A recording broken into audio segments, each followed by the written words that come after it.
विद्यार्थियों, आज हम एक बहुत सी कॉमन सी प्रॉब्लम के बारे में बात करेंगे जो हर स्टूडेंट की ज़िंदगी में कभी ना कभी ज़रूर आती है। यह प्रॉब्लम मुझे भी कई बार हुई है।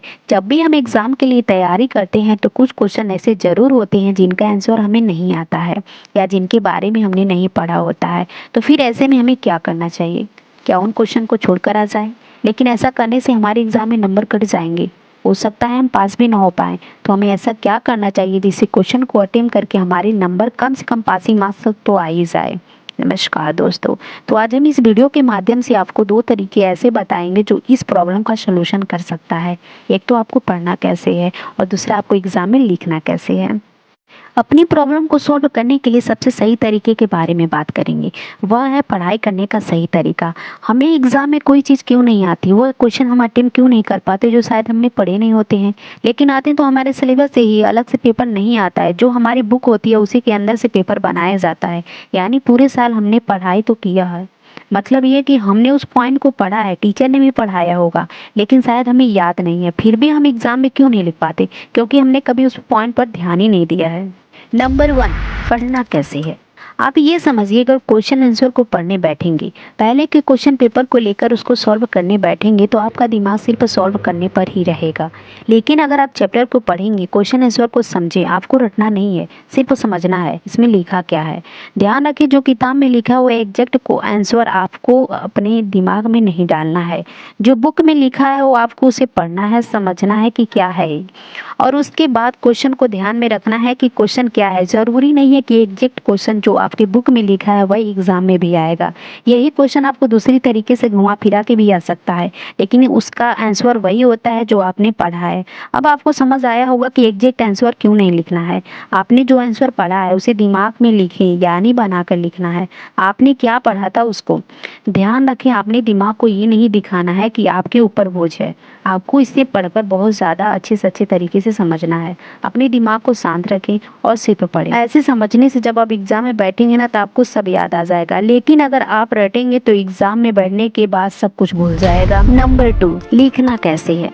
अब बात है, अगर हमने बहुत अच्छे से एग्जाम की तैयारी की है, लेकिन एग्जाम में जब हम गए और हमारे पास क्वेश्चन पेपर आए तो हमें लग रहा है कि जो क्वेश्चन आए हैं ये सब तो हमने नहीं पढ़ा है। तो ऐसे में आपको क्या करना चाहिए? सबसे पहले क्वेश्चन पेपर को अच्छे से चेक करें और उस क्वेश्चन को राइट यानी टिक लगाएं जो आपको आते हैं। उसके बाद दोबारा से क्वेश्चन पेपर को पढ़ें और उन क्वेश्चन पर सर्कल करें जो आपको नहीं आते। फिर उसके बाद जो आपको नहीं आते उन्हें दोबारा पढ़ें और देखें कि कौन से क्वेश्चन के बारे में आपको पता है, जिनके बारे में आप थोड़ा सा बना कर लिख सकते हैं, उन पर डबल सर्कल कर दें। अब आपको पता है कि आपको कौन कौन से क्वेश्चन आते हैं, तो सबसे पहले जो आपको आते हैं उन सबको आपको पॉइंट टू पॉइंट आंसर दें। फिर जिन प्रश्नों पर आपने डबल सर्कल लगाया था, जिनके बारे में आप जानते तो हैं लेकिन सही तरीके से नहीं, उनके बारे में जितना आप लिख सकते हैं उतना लिखें। लास्ट में जो क्वेश्चन आपको नहीं आते उन्हें भी लिखना है, लेकिन कैसे लिखना है, चलिए इसके बारे में बात कर लेते हैं। जो क्वेश्चन आपको बिल्कुल नहीं आते हैं उन्हें पढ़ें और क्लास में जो भी टीचर है उनसे जाकर क्वेश्चन को समझें कि टीचर इसमें क्या समझाया है। ध्यान रहे आप केवल क्वेश्चन को समझ रहे हैं, आपको टीचर से आंसर नहीं पूछना है। बोर्ड एग्जाम में टीचर आपको बहुत आसानी से समझा देंगे क्योंकि आप क्वेश्चन पूछ रहे हैं, आंसर नहीं, तो उन्हें कोई प्रॉब्लम नहीं होगी। वह आपको समझा देंगे जितना उनको समझ आएगा।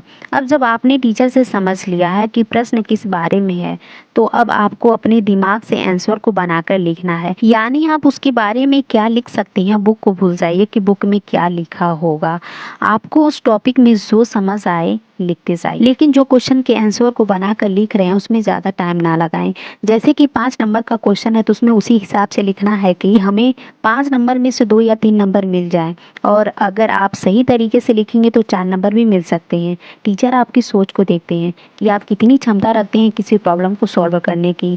ये भी एक प्रॉब्लम है कि आपको कुछ नहीं आता है तो भी आप वो सॉल्व कैसे करेंगे किसी भी प्रॉब्लम को। अगर आप इस प्रॉब्लम को सॉल्व कर रहे हैं तो आप उसमें कुछ लिख कर आ रहे हैं, तो टीचर उसे समझते हैं और वह आपकी मेहनत के अनुसार नंबर देते हैं। लेकिन ध्यान रखना है कि आप क्वेश्चन को समझकर रिलेटेड आंसर देना है, कुछ भी ऐसे ही नहीं लिख कर आ जाना है। कुछ स्टूडेंट को ये लगता है कि हमें कुछ भी लिख देंगे तो नंबर तो मिलेगा, लेकिन ऐसा नहीं है। आपको रिलेटेड जवाब लिखना है, तभी आपको नंबर मिल सकते हैं। ठीक उसी तरीके से अगर कोई किसी प्रश्न का जवाब नहीं आता है और आपने उससे संबंधित कुछ लिखा है, भले ही आपको उसके बारे में नहीं आता है, लेकिन आपने उसको समझ कर आंसर देने का कोशिश किया है, तो टीचर इस बात को समझते हैं और वह आपकी मेहनत की सराहना करते हैं, तो आपके पेपर में नंबर ज़रूर मिलेंगे। देखिए, एग्ज़ाम में एक एक नंबर का बहुत मायने हो रखता है, क्योंकि एक नंबर से आप फेल हो सकते हैं, एक नंबर से ही आप पास हो सकते हैं, एक नंबर से आप फर्स्ट आएंगे, एक नंबर से ही सेकंड आते हैं। तो आप एक एक नंबर के लिए मेहनत करना है आपको। पहले वह क्वेश्चन को करें जो ज़्यादा नंबर के हैं, उसमें आपको ज़्यादा नंबर मिलने के चांस रहते हैं। उसके बाद और ज़्यादा कम वाले नंबर के क्वेश्चन को लिखते हैं। आपके पास बहुत ही कम समय है, इसलिए मन से पढ़ाई करें। जय हिंद, जय भारत।